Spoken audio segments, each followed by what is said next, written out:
Assalamu alaikum everyone, Adil here from Nisba. Today we're going to look at how I would invest for a child in 2026. Let's say you finally are ready to sort your life out, your finances out, you're going to start investing for your child.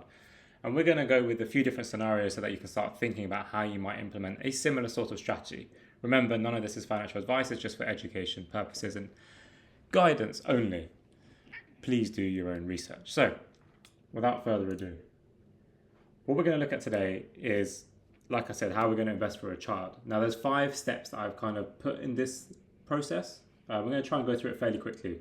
So number 1, financial freedom. Why is this so important? We're going to look at goals and purpose of that investment, the ownership structure to consider, account types that you might want to think about, and the actual investment strategy. So we're actually going to try and do the full thing in under, let's say 10 minutes, inshallah. So let's go.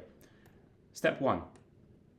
You need to start with your financial foundation because, like you are when you're in an airplane, if the plane is going down, you grab your oxygen mask first before you save anyone else. If you don't save yourself first, you can't help anyone else.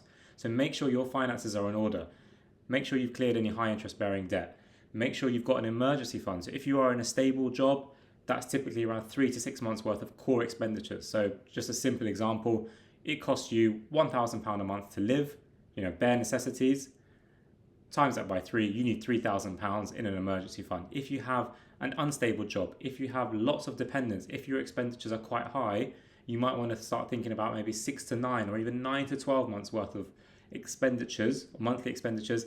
And where might you put it? You might think about a Islamic savings account, easy access. You can go on to, let's have a look, Nisba website, and you can see all the different ones and you can filter. Typically speaking, like I said, easy access, instant access, and there's a few different examples here. So that's your financial foundation. You want to have the ability to invest for this child every single month, ideally. Eid money, birthday money, whatever it might be. You want to put it straight into this investment strategy that you're going to build. Now, do not touch this investment. That's why the emergency fund is so critical. The more time you give the investment, the more it can grow, inshallah. So, step 1 is complete. You've built up your emergency fund. You might not be able to do it straight away. You can contribute to it monthly and you can invest and save at the same sort of time, but really keep this point at the forefront of your mind. You need your financial foundation before you can do anything. Next, define the purpose of what are you even investing for? What's the purpose behind this money? Is it to give to them in the short term, i.e. maybe in a couple of years?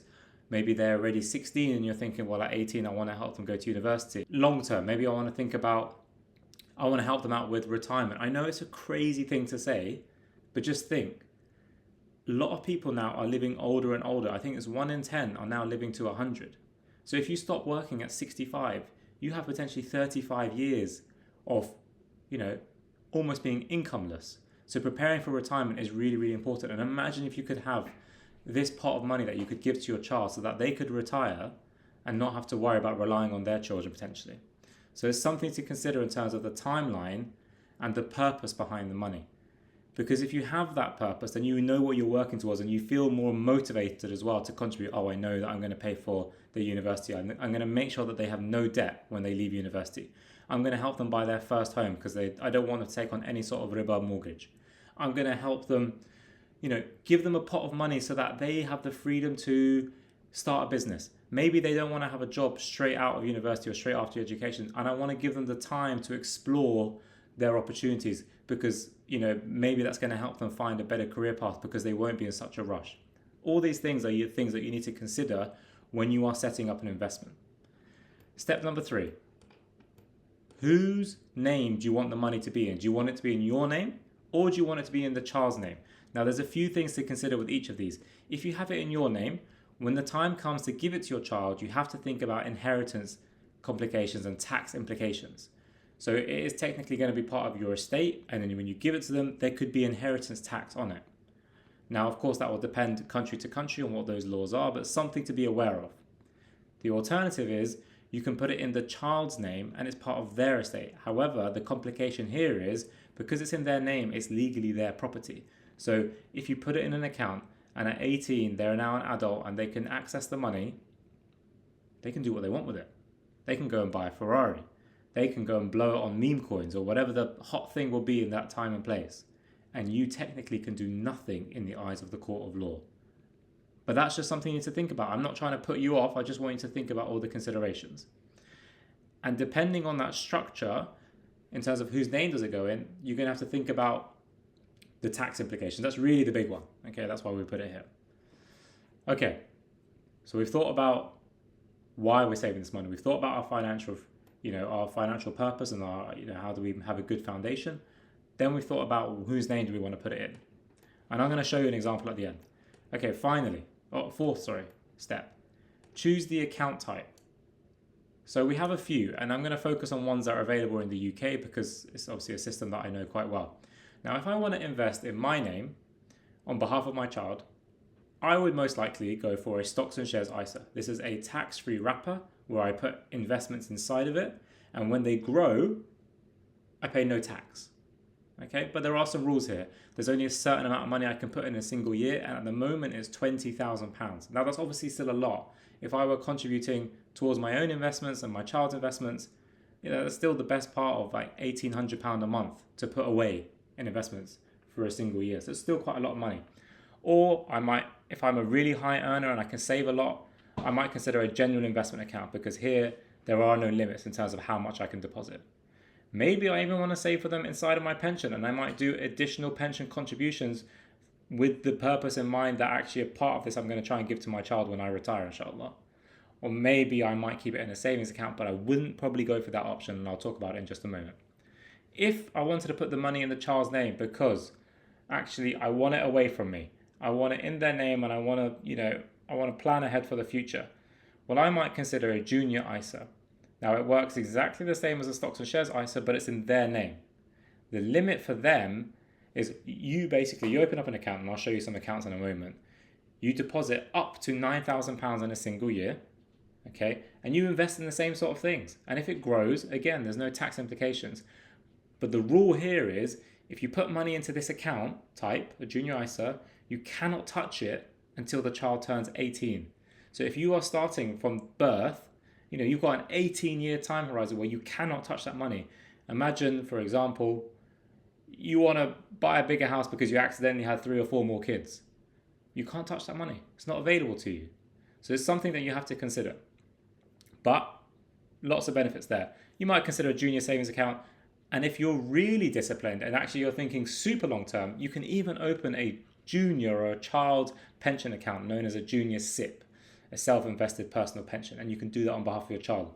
But here, they cannot touch the money until they retire. And retirement age is roughly around 58. Not the pension age, this is when you can actually retire. So this is when you can take your private pension. So a few things for you to consider in terms of the account type. And then final step is your investment strategy.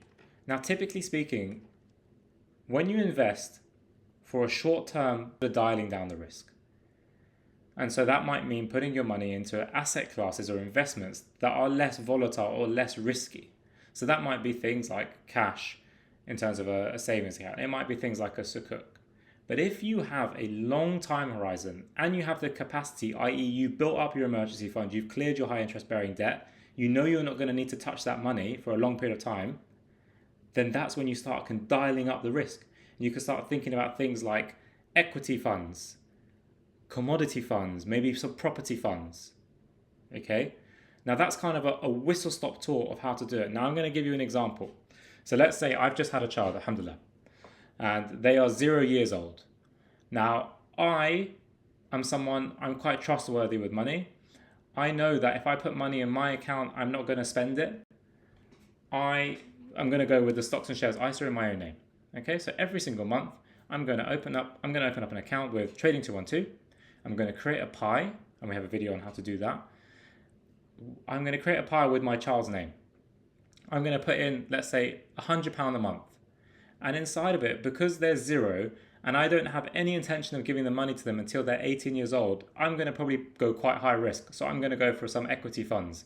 I might spread that across a few different geographical locations, and I might add in a gold fund as well, just for a little bit of a diversification in terms of asset classes.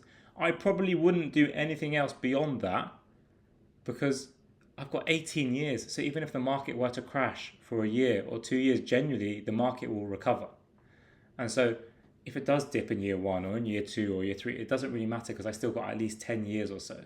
But as I get closer to wanting to give the money to that child, I would start then dialing down the risk, and I would start taking the money out of the equity funds and the gold funds, or reducing the exposure, and maybe moving it into sukuk funds, and maybe put some even into some savings accounts. I might even go for a fixed term potentially. So that's how I would consider basically investing for a child. Now, of course, there's lots of nuances here, and I'm not telling you exactly what to do, but these are the steps that you should be thinking about when you want to invest on behalf of your child. Now, if you're thinking, actually, I don't want to put it in my name, I would rather put it in their name, you have two real options in the UK in terms of that give you the right account type. And you have a platform called AJ Bell, and you're looking for the JISA, or you have Hargreaves, and they also have the JISA. Oh, look at those adverts pushing it to the top. Now, these are really simple accounts. They're just account types. You would put your child's name on it. Remember, they have to be under the age of 18 to have one of these accounts. You deposit cash, and then you decide what you want to purchase and invest on their behalf. At the age of 18, that account will transfer into a stocks and shares ISA in their name, and now they can start touching it. Of course, it's up to you whether you want to give them the password and login details or not, but it's something to think about. There are fees when you are going for one of these. So I know for a fact these two are, in terms of the most competitive. I believe Hargreaves Lansdown is actually cheaper when you work out all the different fees. If you want to learn more about the different types of things that you can invest into as a Muslim, how you might want to consider doing it, how you might consider the percentage split, we do have a full guide, and you can check it out below. It's in the description. And if you have any questions or comments, let me know.